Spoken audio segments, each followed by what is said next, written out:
siku ya tarehe 26 mwezi wa 9 mwaka 2025.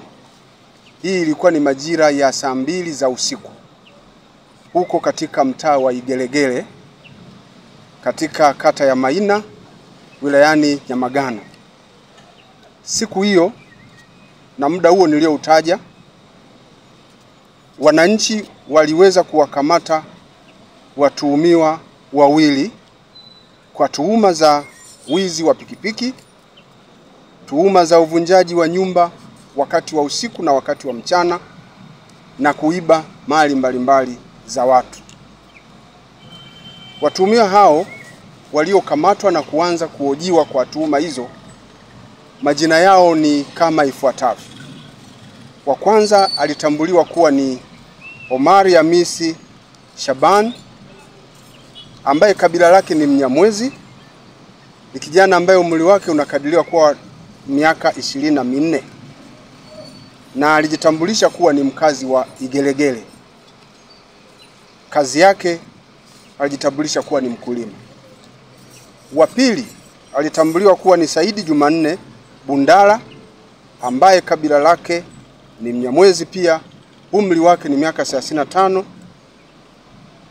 Kazi yake ni mkulima na mkazi wa hapo hapo Igelegele. Na vijana hao walikuwa wakiishi katika chumba kimoja cha kupanga.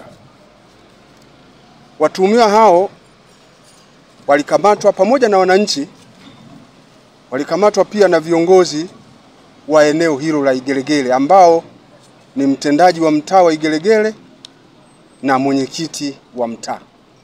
Kwa hiyo hao viongozi pia na wananchi walikuwa katika ushiriki wa kuwakamata hao watu na kuweza kuwahoji, kuwafanyia mahojiano kuhusiana na tuhuma hizo. Vijana hao wakati wanaendelea kuulizwa maswali kuhusiana na tuhuma hizo, nasemekana vijana hao walikubali kutenda makosa hayo, na katika kueleza walidai kwamba walihusika katika tukio moja la wizi wa pikipiki ambayo ni MC 194 EMM aina ya King Lion, ambayo pikipiki hiyo ilitambuliwa kuwa ni ya Hamisi Nuhu, mkazi wa Igelegele, ambayo ilikuwa imeibiwa siku ya tarehe 18 mwezi wa 9 2025 baada ya nyumba aliyokuwa akiishi mwenye pikipiki hiyo kuvunjwa na hatimaye pikipiki hiyo kuweza kuibiwa. Baada ya kueleza tukio hilo, walieleza na matukio mengine ambayo walishiriki kuyafanya kwenye kundi hilo la wananchi. Baadaye watu hao waliwaongoza wananchi kwenda kwenye chumba walichokuwa wanaishi ili kuwaonesha mali nyingine ambazo walikuwa wamezipora katika matukio mengine ya kihalifu hapo mtaani. Katika chumba hicho waliweza kupata vitu vifuatavyo: flat screen 4, vifaa mbalimbali vya kuvunjia kama vile nyundo,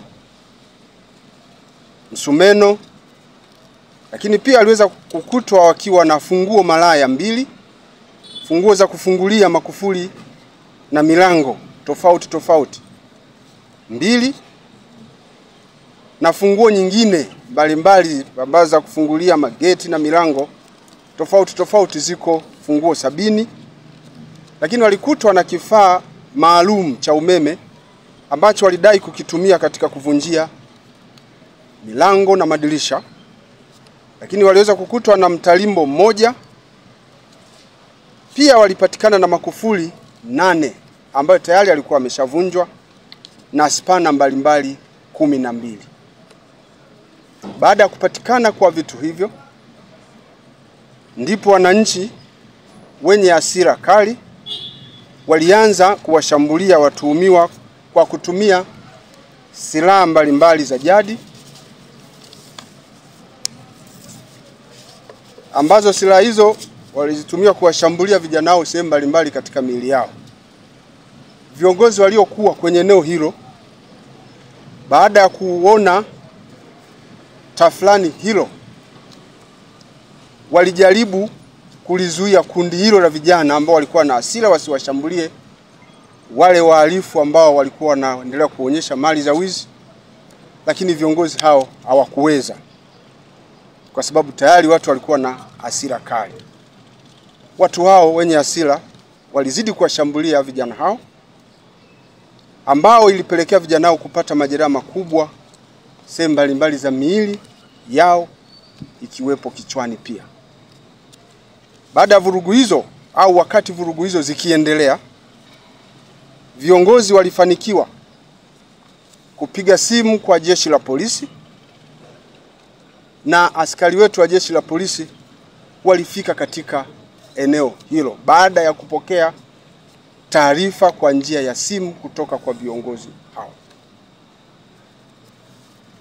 Askari wetu baada ya kufika kwenye eneo la tukio walifanikiwa kutawanya kundi hilo la watu waliokuwa na silaha za jadi na waliokuwa wakiendelea kuwashambulia hao vijana wawili.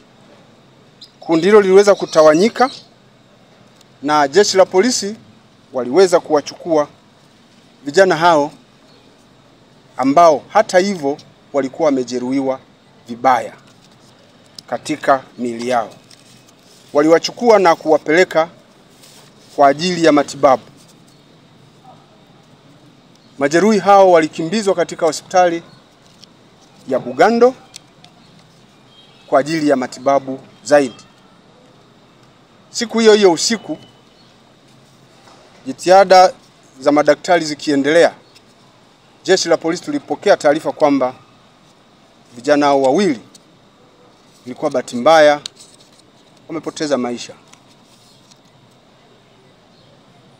Walipoteza maisha wakiwa katika hospitali ya Bugando ambapo walikuwa wanaendelea kupatiwa tiba. Uchunguzi kuhusiana na tukio hilo unaendelea, ikiwa ni pamoja na kuwakamata watuhumiwa wote waliojichukulia sheria mikononi, kwa sababu kujichukulia sheria mikononi ni kosa kisheria. Na jeshi la polisi mkoa wa Mwanza limekuwa mara nyingi kupitia mikutano yake mbalimbali, kupitia mpango wa wakaguzi wa kata, tumekuwa tukikemea kwa nguvu zote tabia ya baadhi ya watu kujichukulia sheria mikononi. Kwa hiyo uchunguzi unaendelea ili wale wote waliohusika na tukio hilo la kujichukulia sheria mikononi waweze kukamatwa na kuchukuliwa hatua kwa mujibu wa sheria. Miili ya marehemu hao wawili imehifadhiwa katika hospitali, katika chumba cha kuhifadhi maiti cha hospitali ya Bugando, na hivi ninavyoongea tayari miili yote hiyo imeweza kutambuliwa na ndugu wamefika pale, wametambua, na utaratibu wa postmortem unaendelea kufanyika ili ndugu hao ambao tayari wamekwisha tambua miili ya ndugu zao waweze kuichukua kwa ajili ya utaratibu wa mazishi. Nimesema uchunguzi kuhusiana na tukio hilo unaendelea na tayari tumekwisha anza kupata taarifa mbalimbali za mienendo ya hao watuhumiwa ambao pia waliweza kushambuliwa huko walikotoka, wamekuwa wakifanya shughuli gani na wamekuwa wakijihusisha katika matukio gani. Tutaendelea kufanya uchunguzi zaidi, ingawa taarifa tunazoendelea kupokea ni kwamba mmoja wapo kati ya watuhumiwa ambaye anaitwa Saidi Jumanne Bundala ambaye ni mkazi wa Tabora, ni mtu ambaye amekuwa akijihusisha na matukio ya kihalifu huko, jambo lilopelekea kupata vifungo mbalimbali katika magereza ya Nzega, Uyui na Urambo.